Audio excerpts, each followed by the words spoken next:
असली सभ्या कौन है, ताकि हमारी तकलीफों का अंत हो और आपके भी। हमारा फौरन बल्लमगढ़ जाने का इंतजाम कीजिए। महारानी, मेरी आपसे गुजारिश है कि इस बार आप मुझे अकेले जाने की इजाजत दें, क्योंकि मेरे साथ साथ अगर आपने भी चुनारगढ़ महल छोड़ दिया तो महल में मौजूद सभ्या को जरूर शक हो जाएगा और वो अपने खिलाफ सर उठाते हुए इस सबूत को मिटाने की कोशिश करेगी, और हो सकता है कि हमेशा की तरह इस बार भी वो कामयाब हो जाए। महारानी, ठीक है पंडित जी, हमने आपको अकेले जाने की इजाजत दी। महारानी, मेरी आपसे एक और गुजारिश है।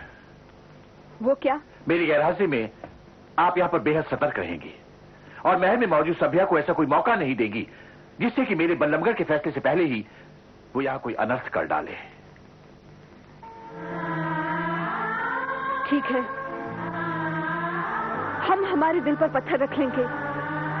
हम हमारी बहन से नहीं मिलेंगे जब तक इस बात का फैसला नहीं हो जाता। ये हमने आपको वचन दिया पंडित जी। जयदेव जी पंडित जी। मुझे मुद्दत से एक ऐसे आदमी की तलाश थी जो 100 के बराबर हो, जिससे टकरा के पहाड़ भी चकनाचूर हो जाए और आंधियां अपना रुख मोड़ लें।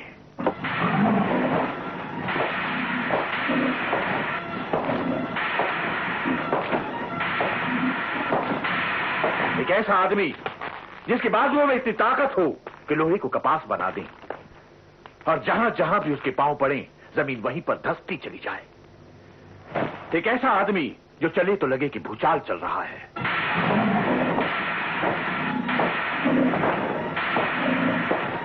ये ऐसा आदमी मिल गया जिसके, और मैंने उसे आज ही यहां पे बुलाया है। वो अभी तक आया भी नहीं। कहां रह गया वो?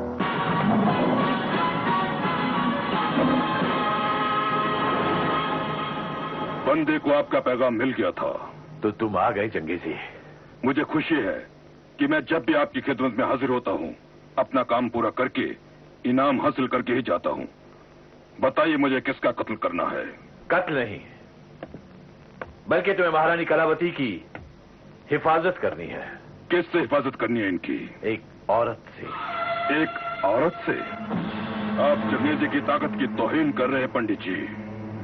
आपको पता नहीं है, चंगेजी को शेरों ने पाला है, भेड़ियों ने मक्कारी सिखाई है और सांपों ने अपना जहर खून में भर दिया है। मेरे फेंके हुए कमान में अच्छे शेर और हाथी भी बेबस हो जाते हैं। आपकी दुश्मन तो महज एक औरत है। चंगेजी, ये मत भूलो कि शतरंज की बिसात पर छोटे से छोटा प्यादा भी बादशाह को शय और मात दे देता है। हाथी जैसे बड़े जानवर को भी एक छोटी सी चींटी तबाह कर देती है। दुश्मन की ताकत का अंदाजा उसके छोटे होने से नहीं, बल्कि उसकी अक्ल से लगाया जाता है चंगेजी। और महारानी कलावती की हिफाजत तुम्हें किसी मामूली औरत से नहीं, बल्कि एक निहायत ही खतरनाक, चालबाज और जहरीली नागिन से करती है। वो जो कुछ भी है चंगेजी की ताकत के आगे मामूली है। बस आप हुक्म करें और देखिए मैं उसकी जिंदगी को सूखी हुई टहनी की तरह उखाड़ फेंकता हूं। नहीं चंगेजी, अभी इसका वक्त नहीं है। अभी तो तुम्हें यह करना है कि जब तक मैं बल्लमगढ़ से लौट के ना आऊं, तुम्हें महारानी कलावती की सुरक्षा के लिए उनके कक्ष के बाहर 24 घंटे तैनात रहना है और इस बात पर नजर रखनी है कि सभ्या नामक नागिन उनके कक्ष में हरगिज भी प्रवेश न कर सके। सभ्या तो क्या, चंगेजी की इजाजत के बिना महारानी के कक्ष में हवा भी उससे ज्यादा प्रवेश नहीं कर पाएगी जितनी कि महारानी को सांसों की जरूरत है। ठीक है चंगेजी, तो ये जिम्मेदारी अब मैं तुम्हारे कंधों पर सौंप कर बेफिक्र होकर बल्लमगढ़ जा सकता हूं, जहां मेरे हर सवाल का जवाब देगी मुझे सभ्या।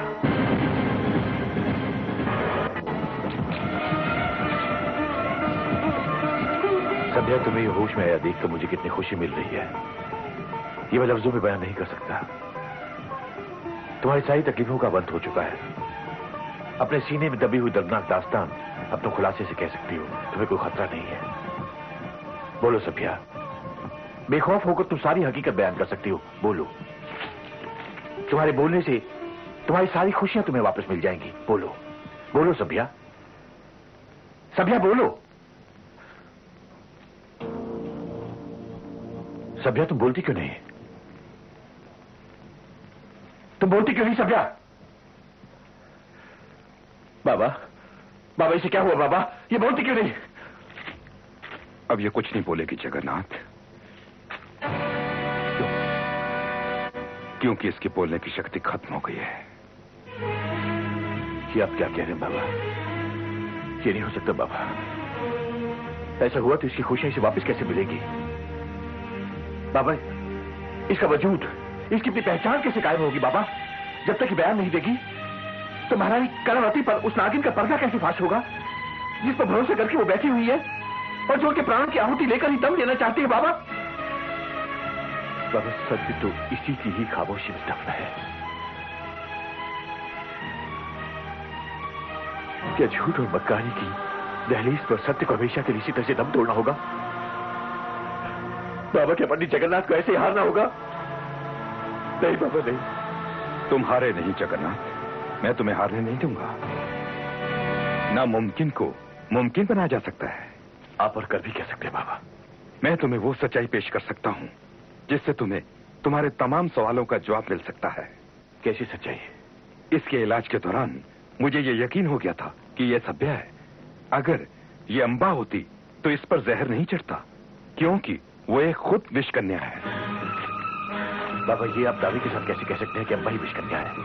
क्योंकि मैंने उसे एक विषकन्या बनाया था। क्यों? उसकी बदला लेने की आरज़ू की वजह से। बदला लेने की आरज़ू? महारानी कलावती से किस तरह का बदला लेना चाहती हो?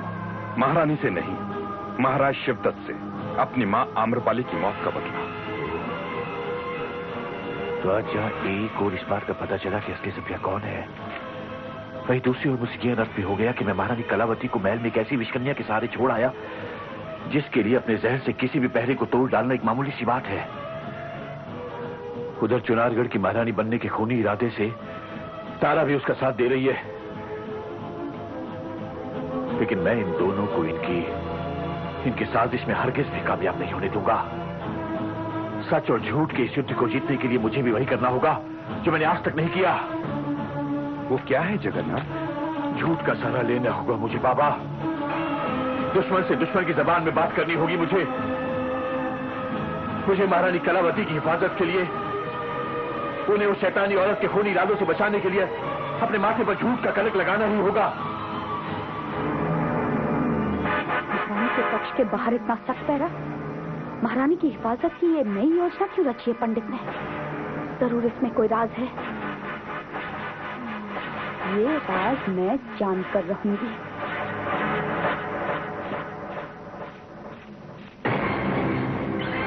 मेरा रास्ता छोड़ो, मुझे अंदर जाना है। आप अंदर नहीं जा सकती। तुम मुझ पर हुक्म चला रहे हो? मुझ पर? अपनी इस गुस्ताखी का मतलब समझते हो तुम? गुस्ताखी मैं नहीं, गुस्ताखी आप कर रही है, पंडित जगन्नाथ के हुक्म का उल्लंघन करके। मुझ पर हुक्म चलाने का अधिकार पंडित जगन्नाथ को किसने दिया? महारानी कलावती ने। क्या? जी हाँ, चुनारगढ़ की महारानी के हुक्म की तामील न करना, इसका मतलब क्या होता है ये आप अच्छी तरह जानती है।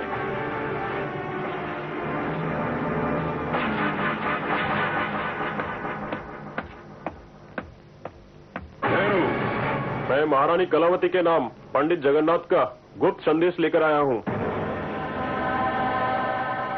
संदेश मुझे दे दो और इत्मीनान रखो, महारानी कलावती तक पहुंच जाएगा पंडित जगन्नाथ का गुप्त संदेश।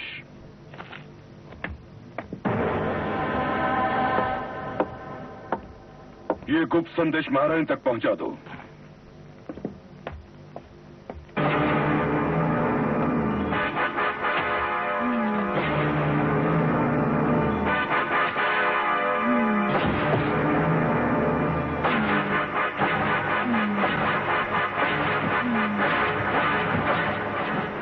महारानी की सेवा में सादर प्रणाम। इस संदेश के द्वारा मैं आपको सूचित करना चाहता हूं कि महल में मौजूद सभ्य नहीं, अम्बा है।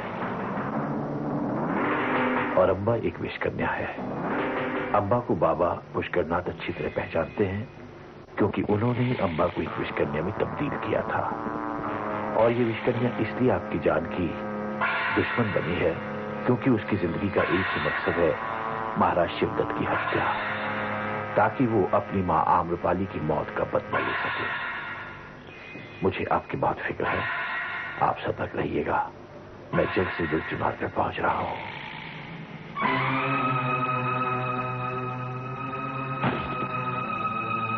तुम कितनी भी जल्दी चुनारगढ़ पहुंचने की कोशिश कर लो पंडित जगन्नाथ, लेकिन वहां से यहाँ का फासला, उतना वक्त काफी है मेरे लिए कि मैं अपने मकसद में कामयाब हो सकूं।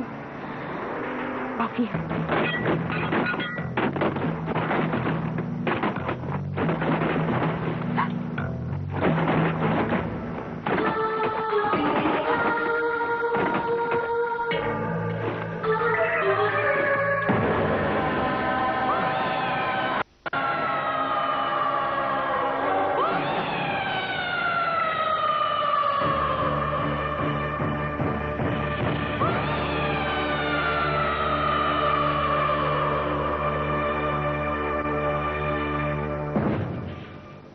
जहरीली नागिन, तो पंडित जगन्नाथ का शक सही निकला। तू ही वो अम्बा हो? हाँ, मैं ही वो अम्बा हूँ महारानी कलावती, मैं ही वो अम्बा हूँ। तुम्हारी मौत अम्बा, हमारी मौत की धमकी देने की नाकामयाब कोशिश कर रही हो तुम। बेवकूफ औरत, ये मत भूलो कि तुम इस वक्त हमारे महल में हो और हम तुम्हें इसी वक्त गिरफ्तार करवा सकते हैं। अकल से काम लो महारानी कलावती, अकल से काम लो। इस वक्त मुझे गिरफ्तार करने यहाँ कोई नहीं आएगा, क्योंकि पंडित जगन्नाथ का आदेश है कि आपके कक्ष में किसी को भी ना आने दिया जाए। अब तुम्हें कोई नहीं बचा सकता। मैं तुम्हें मार डालूंगी, जान ले लूंगी मैं तुम्हारी, ठीक उसी तरह जिस तरह से महाराज शिवदत्त ने मेरी बहन और मेरी माँ को मारा था। बहुत चाहते हैं ना महाराज शिवदत्त तुम्हें। अब उन्हें पता चलेगा कि अपने चहीतों से हमेशा के लिए जुदा होने की पीड़ा क्या होती है, क्या होता है वो दर्द जिसे सिसक सिसक कर जिंदगी भर बर्दाश्त करना पड़ता है। तुम्हारी मौत के बाद, हमारी मौत से पहले तुम हमें एक बात बता दो, तुम्हारे साथ की गई नाइंसाफियों में हमारा क्या कसूर है? वो जालिम महाराज शिवदत्त तुम्हें बहुत चाहता है ना, जान से भी ज्यादा चाहता है ना, और मैं उसे बदला लेना चाहती हूँ।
मैं यहाँ से चलता।